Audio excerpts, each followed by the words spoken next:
Olá pessoal, aqui é o Carlos Martins para mais um vídeo de mercado em 5 minutos. Dessa vez para o dia 11 de maio com os fechamentos do dia 8, sexta-feira. O Ibovespa subindo na sexta 2,7%, mas ainda abaixo da nossa resistência de 80.700 pontos. A gente teve ele passando aqui levemente, para chegar na última linha de tendência forte.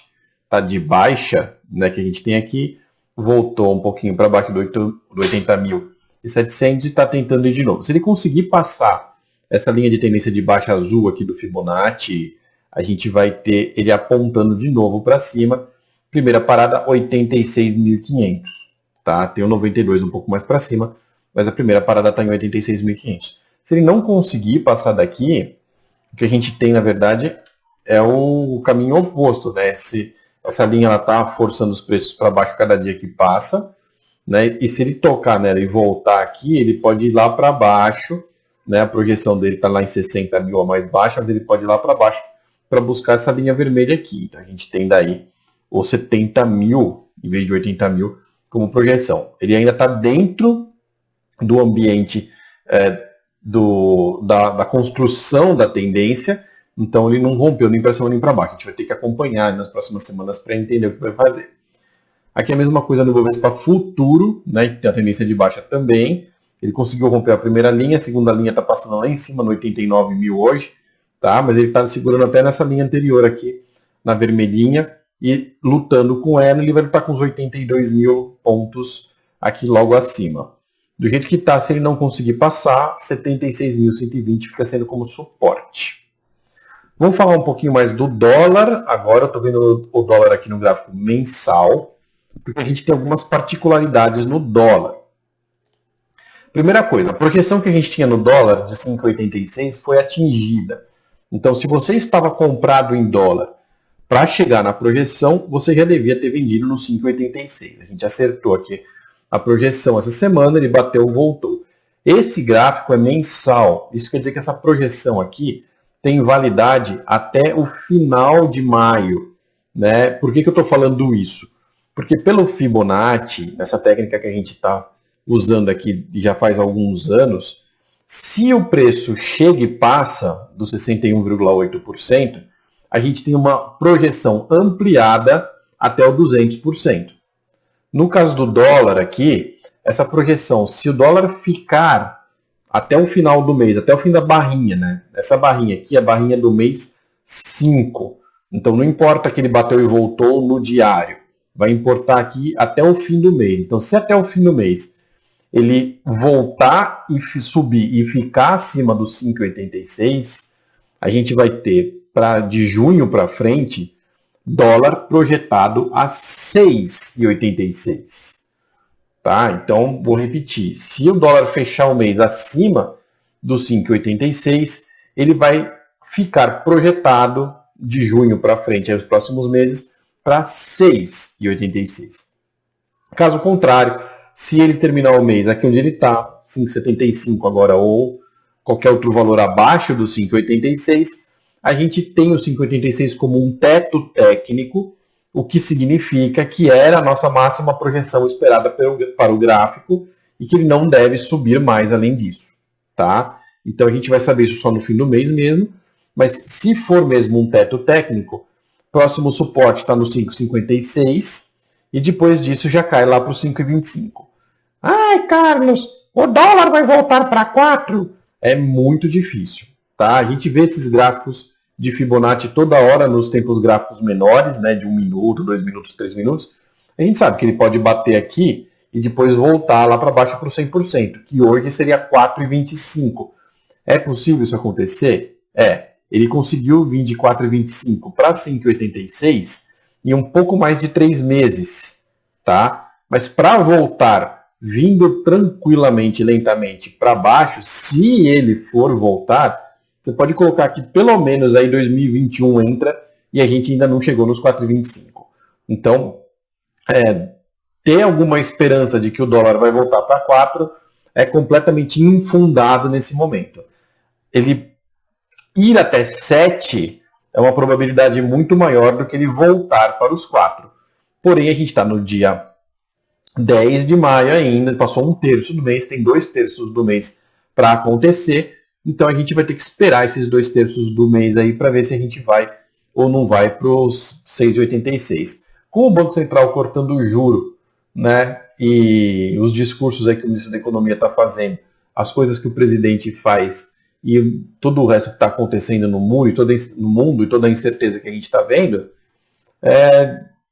se ele ficar acima de 5,86 no final do mês, não vai ser uma surpresa, tá? Então não dá para a gente bater um chute de se ele termina o mês acima ou abaixo dos 5,86. O importante é o que vai acontecer a partir daí.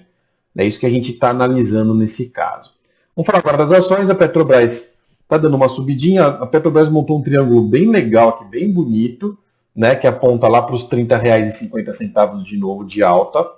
Ela saiu muito próximo do final do triângulo, e esse triângulo ele é baseado em dois momentos distintos. Então, na prática, ele é um triângulo fraco, né? A probabilidade da gente atingir os R$ 30,49 nesse triângulo, ela é pouca, ou seja, você não entraria aqui comprado para chegar lá nos R$ 30,50, porque a probabilidade dele atingir os R$ 30,50 é pouca, mas é uma probabilidade, é uma figura que existe, está desenhada aí.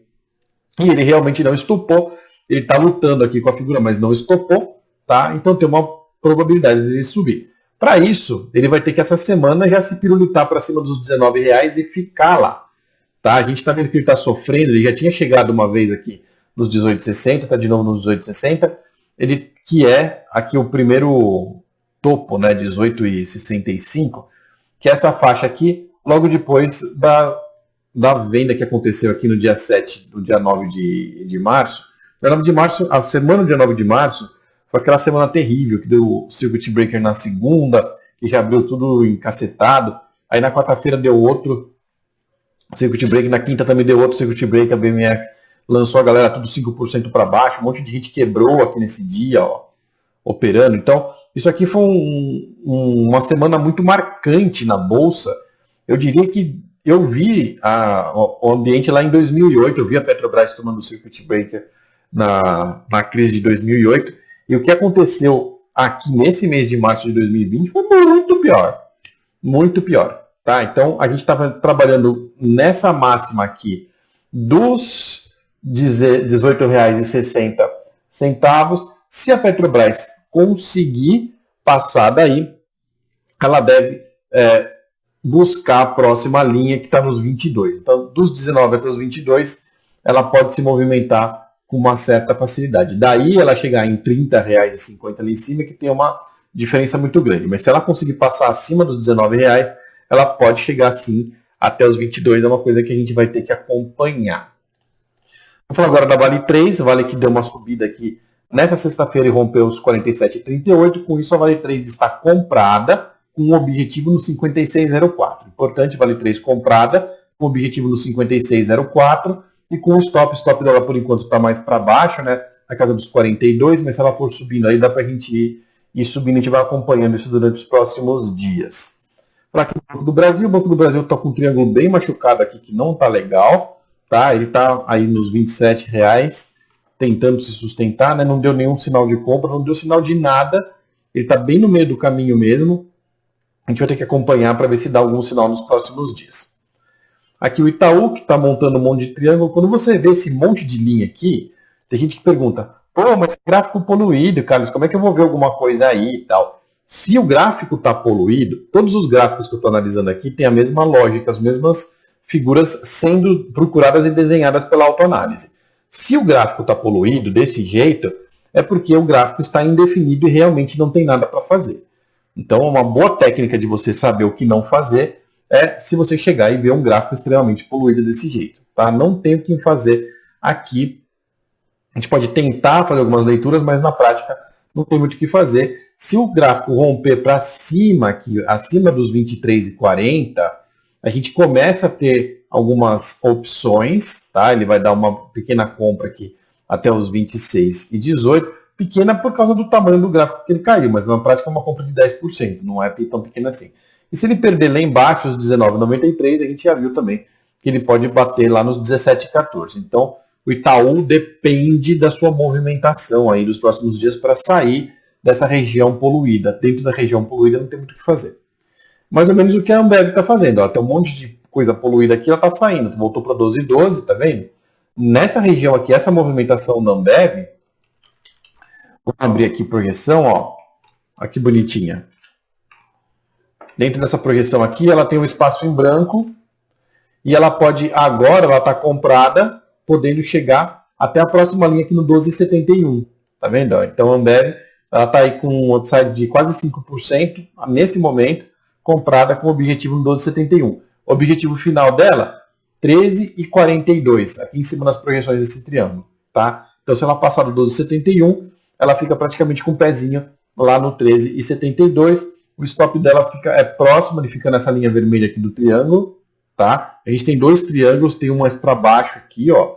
Os dois estão apontando para o mesmo lugar, do 13,38 e 13,42, então a gente usa o stop que mais convém. No caso, eu estou olhando esse stop mais curtinho aqui, porque faz mais sentido, mas se você quiser usar o stop um pouco mais para baixo, você pode usar essa linha de baixo aqui, dos 10,75 como stop.